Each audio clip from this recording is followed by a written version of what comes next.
Então vamos lá, vamos resolver os nossos exercícios referente a essa aula de hoje então. Então tá assim, nosso primeiro exercício.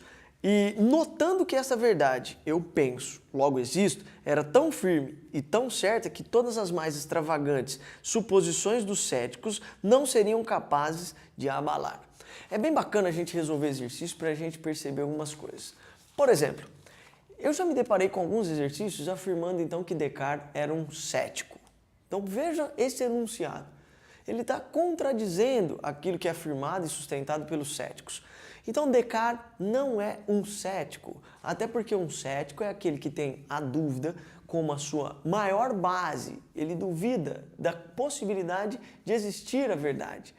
Já o Descartes, a gente vai entender que a proposta dele é exatamente ter a dúvida como um pontapé inicial, para, num segundo momento, chegar à verdade. Então, essa dúvida é para Descartes uma alavanca que a gente vai então atingir a verdade na sequência. Se ele busca a verdade, então ele consequentemente não é um cético, porque os céticos não buscam a verdade. Então esse enunciado serve para a gente começar por aí. E aí tá lá, com base na citação acima e nos conhecimentos sobre Descartes, assinale a alternativa correta. Letra A. Para Descartes, é mais fácil conhecer o corpo do que a alma.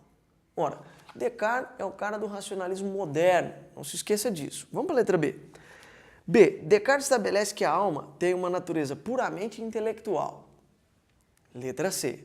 Segundo Descartes, a verdade da res extensa precede a verdade da res cogitans. Deixo para explicar isso já já. Letra D. O eu penso, logo existo, revela a perspectiva cartesiana em considerar primeiramente aquilo que é complexo. Letra E. A união da alma e do corpo revela que elas possuem a mesma substância. Ora, então, a nossa alternativa correta é a letra B. Por que nós não podemos assinalar qualquer uma das outras alternativas? Vamos começar então pela letra A. Para Descartes é mais fácil conhecer o corpo do que a alma. Para Descartes é mais fácil a gente conhecer exatamente o corpo, porque, de certa forma, ele está diretamente ligado àquilo que nós estudamos nessa aula, que é a opinião. A opinião, então, deriva daquelas precipitações e, muitas vezes, nada racional. Então, portanto, o corpo é desconsiderado para Descartes como fonte da verdade. Por quê? Porque o corpo necessita, então, dos nossos sensores para nós interpretá-lo, para nós o interpretar. Então, assim sendo, a razão é fonte segura mediante um método para se atingir a verdade. Tá? Então, o objetivo de Descartes é compreender a razão, a alma, e não o corpo. Letra C. Segundo Descartes, a verdade da res extensa precede a verdade da res cogitans. Então vamos lá. O que são essas duas expressões?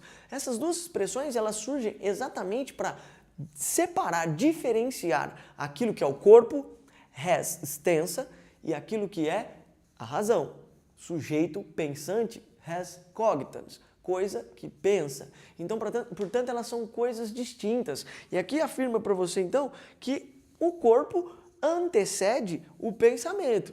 E o que Descartes observa, na verdade, o que ele busca é atingir o pensamento, superar o corpo por meio da razão. Então não pode ser a letra B, deveria ser no mínimo o contrário. Mas as duas coisas não são dependentes umas da outra. Elas são divididas para Descartes.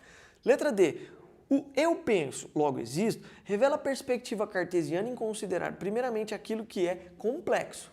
Ora, não é exatamente essa preocupação de Descartes, considerar aquilo que é complexo. Mais uma vez, se assim a gente fizer sem chegar ao final do método cautelosamente, nós estamos, mais uma vez, repetindo opinião. E opinião para o Descartes são conclusões precipitadas. Então, não só pelo fato de ser complexo. Lembra que lá nos métodos, que lá nas etapas do método que a gente apresentou, nós vamos ter um que é pegar aquilo que é complexo e dividir em quantas partes for necessário, ok? Então, portanto, não pode ser a letra D por isso. Letra E. A união da alma e do corpo revela que eles possuem a mesma substância.